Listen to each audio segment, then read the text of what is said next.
Sir जी हद तो उसी दिन पार हो गई थी जब आपकी बेटी ने सिर्फ और सिर्फ अहंकार में आकर एक मेहनती, जरूरतमंद और सच्चे इंसान के पेट पर लात मारने की कोशिश की थी। सुमन प्लीज काम डाउन। मैं तुम पर इल्जाम नहीं लगा रही, पर मैं आप पे इल्जाम लगा रही हूँ। आप जरा खुद सोचिए, अगर इन्होंने खाना चोरी नहीं करवाया, इनको कैसे पता कौन सा केटरर आधे घंटे में 80 लोगों का खाना भिजवा सकता है, वो भी same food, same menu, same सब कुछ जो मैंने बनाया था। और इतने बड़े खानदान की बहू इतना बड़ा फंक्शन बिना टेस्टिंग किए, बिना बैकग्राउंड चेक किए, आपने बस सीधा सीधा गुलशन को एक कॉन्ट्रैक्ट दे दिया। हाँ तेज भैया, मेरे पास कई नंबर्स हैं, लेकिन कोई भी आधे घंटे में डिलीवर करने को रेडी नहीं था। तो ये गलती हो गई और मैंने ये गलत फैसला ले लिया। मेरी गलती है जो तुम्हारी सच्चाई पे मैंने शक किया।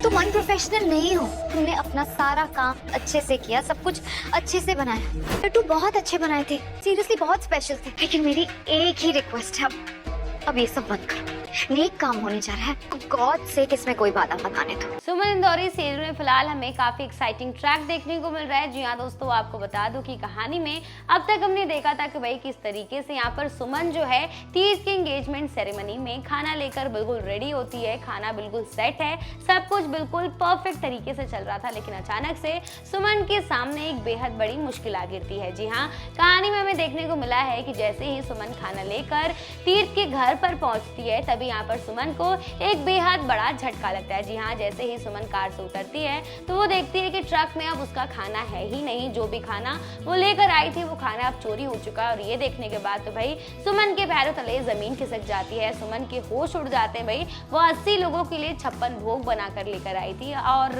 इतनी मेहनत के बाद अब ये खाना जो है कहाँ चला गया, कि कौन लेकर चला गया, ये सारी बातें जो है सुमन के दिमाग में बार बार घूमते हुए नजर आती हैं। इसी के साथ आने वाला एपिसोड में हमें देखने को मिलेगा कि भाई हमारी सुमन को इस बार शक हो चुका है कि कहीं ना कहीं इस प्लानिंग में भी देविका का ही हाथ है। जी हाँ, यहाँ पर देविका ने कॉन्ट्रैक्ट कैंसिल कर दिया है सुमन के साथ और उसने दूसरे रेस्टोरेंट से खाना मंगवा लिया है, वो भी 56 भोग 80 लोगों के लिए आधे घंटे के अंदर। ये तो इम्पॉसिबल होता है और 80 लोगों के लिए 56 भोग 30 मिनट में बनाना बहुत ही बड़ी बात है और ये हो ही नहीं सकता। और इस वजह से इस बार सुमन को शक हो जाता है कि जरूर इसमें कहीं ना कहीं देविका की भी चाल है और इस बार हमारी सुमन ने ठान लिया है कि वो देविका को एक्सपोज करके रहेगी। जी हाँ, इस बार सुमन पहुंच जाती है तीर्थ के घर पर उसकी एंगेजमेंट पार्टी में और इस बार सुमन ने अपने आप को इनोसेंट प्रूव करने की कोशिश की है। जी हाँ, एंगेजमेंट के वक्त जो लड्डू रखा रहता है प्लेट में वो सुमन ने ही बनाया है।